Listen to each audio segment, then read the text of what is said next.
अस्सलाम वालेकुम वरहमतुल्लाह वबरकातुहू।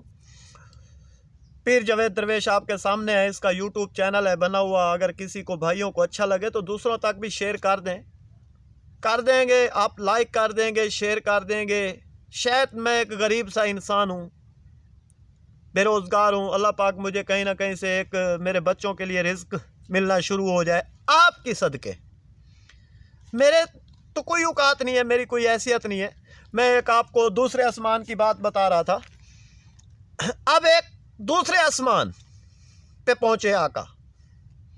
अब उससे ये जो टाइम है यहाँ से लेकर वहाँ तक आने जाने का सफ़र, पहले आसमान का, फिर दूसरे आसमान से लेकर यहाँ तक पमैश करें, दूसरे आसमान से लेकर यहाँ तक पमैश करें, यहाँ से गिनती करें, वो भी जमा करें, वो भी जमा करें।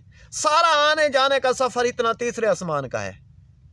फिर जब तीसरे पे पहुँचते हैं, तीसरे आसमान से लेकर यहाँ ज़मीन तक आने जाने का सफ़र जो बनता है, इतना ही आगे चौथे आसमान का बनता है। जब हम चौथे आसमान पे जाते हैं, जिब्राईल अमीन आका सल्लल्लाहु अलैहि वसल्लम की बुराक को लेकर वहाँ पर पहुँचे तो रुक गए।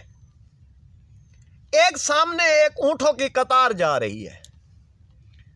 ऊँटों की कतार जा रही है तो सरकार पूछ रहे हैं, जिब्राईल, ये जो ऊँटों की कतार जा रही है, इसमें से एक ऊँट को रोको। इस तरफ जहां तक निगाह गई तो वो ऊँटों की कतार नजर आती है, पीछे देखते हैं तो वहां तक ऊँटों की कतार नजर आती है। ऊँटों की कतार के ऊपर एक बक्से पेटी टाइप लोड है, माल लोड है बक्सों उनके ऊपर। अब सरकार ने इशारा दिया, वो ऊँट आ गया, ऊँट रुका, ऊँट के ऊपर से एक पेटी उतारी, जो बक्सा टाइप जिसे हम कहते हैं, पेटी, ट्रंक या बैग कह लो, वो उतारा गया। उसके अंदर इतने अंडे थे, गिनती से शुमार थे, बेशुमार। और उनमें से सरकार ने, बक्से को ताला लगा हुआ है, सरकार ने फरमाया बिस्मिल्लाह पढ़ के ताला खोलो, ताला खुल गया। फिर उसमें से एक अंडा निकाला, बिस्मिल्लाह करके, अंडे के ऊपर भी एक ताला लगा हुआ, बिस्मिल्लाह पढ़ के वो ताला भी खुल गया। जब अंडे को खोला, अंडे के अंदर देखा तो एक जहान आबाद था। जैसे ये जमीन है, ये आबाद हुई पड़ी है, ऐसे ही ऊंटों के ऊपर हजारों की तादाद, लाखों की तादाद में अंडे जा रहे हैं। उन अंडों के अंदर एक जहान आबाद है। जैसे ये आज सितारे हम देखते हैं आसमान पे, हर सितारे के ऊपर एक जहान आबाद है।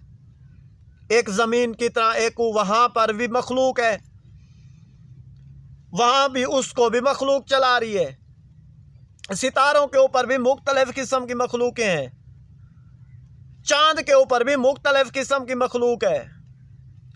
आ जाते हैं हम सूरज पर, जिसका सितारा सूरज के साथ मिलता है, शम्स, शम्स अक्सरी जिसे कहा जाता है, वो भी एक सितारे का नाम है। वो है अब सितारा रोशनी देने वाला। अब जैसे जीम का लफ्ज़ है, जीम के साथ शम्स अक्सरी टच करता है, वो है एक सितारा दुनिया को रोशनी देने वाला। अब उस सितारे के पीछे अंधेरा है।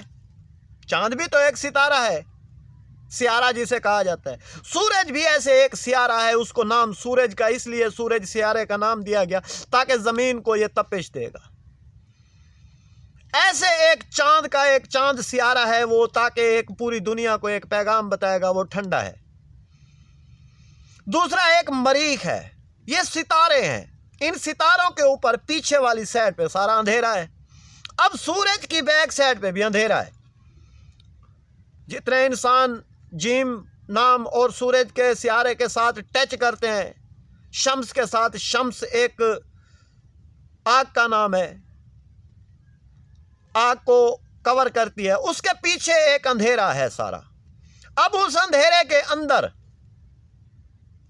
दुनिया चल रही है, वहाँ भी एक मखलूक चला रही है उसको।